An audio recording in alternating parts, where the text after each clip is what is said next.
نحمدُ و نصلی علی رسولہ الکریم اما بعد فاعوذ باللہ السمیع العلیم بسم اللہ الرحمن الرحیم یا ایہا الذین آمنوا ان جاءکم فاسق بنبأ فتبینوا۔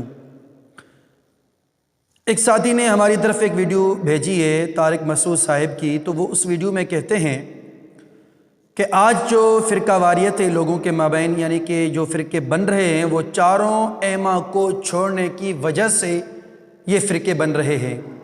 اگر لوگ ان چاروں فرقوں میں سے کسی ایک پر چلتے تو آج فرقہ واریت نہ ہوتی۔ تو آپ اس کی ویڈیو سماعت فرمائیں کہ وہ اس ویڈیو میں کیا گل کھلاتے ہیں۔ جب آپ پریکٹیکل لائف میں آؤ گے نا تو عوام بے یار و مددگار، تبھی جو فرقہ واریت پھیل رہی ہے نا ان چار فرقہ کی وجہ سے نہیں پھیل رہی، ان چاروں فرقہ کو چھوڑنے کی وجہ سے پھیل رہی ہے۔ جب اسلامی حکومتیں تھیں مسلمان چاروں میں سے کسی ایک فرقہ پر عمل کرتے اور دوسرے کو ملامت نہیں کرتے، دوسرے کو بھی برحق سمجھتے، خود بھی۔ جی سامعین، تو آپ نے مفتی طارق مسعود صاحب کی ویڈیو سماعت فرمائی کہ وہ کیا کہہ رہے ہیں۔ اپنے اداؤں پر خود ہی غور کرو، ہم کہیں گے تو شکایت ہوگی۔ مفتی صاحب اتنی بڑی عظیم شخصیت، اتنی بڑی عظیم آپ کی حیثیت و شخصیت کے باوجود آپ نے ایک ایسی بات کہہ دی جو کہ آپ کی بات ریت کے ذرات کے برابر بھی اس کی کوئی حیثیت نہیں ہے۔ آپ نے کہا کہ اس ویڈیو میں کہ آج جتنے بھی فرقے بن رہے ہیں وہ تقلید کو چھوڑتے ہوئے، ائمہ کو چھوڑتے ہوئے، چاروں اماموں کو چھوڑتے ہوئے لوگ چاہ رہے ہیں اور یہ فرقے بن رہے ہیں، پہلی بات۔ دوسری بات آپ نے یہ کہی کہ یعنی کہ آپ یہ کہنا چاہتے ہیں کہ ان چاروں میں سے کسی ایک پر ملامت نہیں کی۔ آپ نے یہ کہا کہ یعنی چاروں ایک دوسرے کو برحق سمجھتے تھے، اور جب اسلامی حکومتیں تھیں تو کوئی کسی دوسرے پر کوئی ملامت نہیں کرتا۔ تو یہ آپ کی بات بھی قابل تردید ہے۔ مفتی صاحب، آپ حقائق کو ہمارے جیتے جی نہیں چھپا سکتے۔ جب تک اللہ کے سرزمین پر مسلک اہل حدیث کا ایک طالب علم بھی موجود ہو نا، تو آپ سب مل جائیں لوگوں سے حقائق چھپانے کی کوشش کریں، آپ چھپا نہیں سکتے۔ آپ لوگوں کو دھوکہ نہیں دے سکتے، آپ لوگوں کو غلط بیان کر کے نہیں اپنے طرف بلا سکتے۔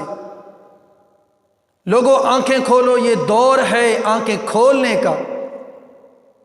اس طرح آنکھیں بند کر کے اگر تم لوگ سب کچھ سنو گے، سبحان اللہ کہو گے، تو تم گروہوں میں بٹ جاؤ گے، گمراہ ہو جاؤ گے۔ کیونکہ مفتی طارق مسعود صاحب نے یہاں پر بڑی غلط بیانی کی ہے۔ کہتے ہیں کہ جب اسلامی حکومتیں تھیں تو ایک دوسرے پر لوگ ملامت نہیں کرتے۔ میں صرف 3 مثالیں دیتا ہوں کہ ملامت تو اپنی جگہ، حقیقت میں یہ تقلید، یہ 4 ائمہ ہی فرقے واریت ہیں، یہ 4 مذہب، یہ 4 مسلک، یہ 4 ائمہ ہی اصل میں فرقہ واریت ہیں۔ فرقہ واریت کو اور آپ کیا نام دیں گے؟ یہی تو فرقہ واریت ہے۔ ایک یہ کہتا ہے، دوسرا وہ کہتا ہے، تیسرا یہ کہتا ہے، چوتھا وہ کہتا ہے۔ یہ 4 ائمہ، 4 مسلک، 4 گروہ، یہ چاروں گروہ اصل میں فرقہ واریت ہے، یہ اور کچھ بھی نہیں ہے۔ اور ایک دوسرے پر ملامت کی بات، تو آئیے آپ لوگوں سے حقائق چھپاتے چلیں، ہم ظاہر کرتے چلیں۔ پہلی بات، پہلا حوالہ میزان الاعتدال جلد نمبر 4 صفحہ نمبر 52، آپ کھول کر دیکھ سکتے ہیں اس کو، کہ محمد بن موسیٰ سے مروی ہے، کہتے ہیں کہ لو کان لی امر لاخذت الجزیہ من الشافعی، کہتے ہیں کہ اگر معاملات میرے حکم پر ہوں، میرے انڈر پر ہوں، میرے بس کی بات ہو، تو کہتے ہیں میں جزیہ لیتا کس سے؟ شافعیوں سے۔ جزیہ کس سے لوگ لیتے ہیں؟ کس سے لوگ جزیہ لیتے ہیں؟ ٹیکس کس سے لوگ لیتے ہیں؟ یعنی کہ شافعیوں کو مسلمان ہی نہیں سمجھتے ہیں۔ کون؟ محمد بن موسیٰ حنفی ہیں۔ کہتے کس کے بارے میں ہیں؟ شافعیوں کے بارے میں۔ اس سے بھی بڑا اور ایک کفر کا فتویٰ، الفوائد البہیہ جلد صفحہ نمبر 152، عیسیٰ بن ابی بکر ایوب الحنفی کہتے ہیں، اس سے کسی نے سوال کیا کہ آپ حنفی کیوں بنے؟ حالانکہ آپ کے خاندان والے سارے شافعی ہیں، آپ حنفی کیوں بنے؟ پتہ ہے اس نے جواب کیا دیا؟ سائل کو کہا کہ کیا تجھے یہ پسند نہیں کہ ہمارے گھر میں ایک مسلمان ہو؟ آپ ملامت کی بات کرتے ہیں، یہاں پر کفر کے جو فتوے برسات کی طرح برستے ہیں، آپ ان پر ذرا غور کریں۔ 2 حوالے۔ تیسرا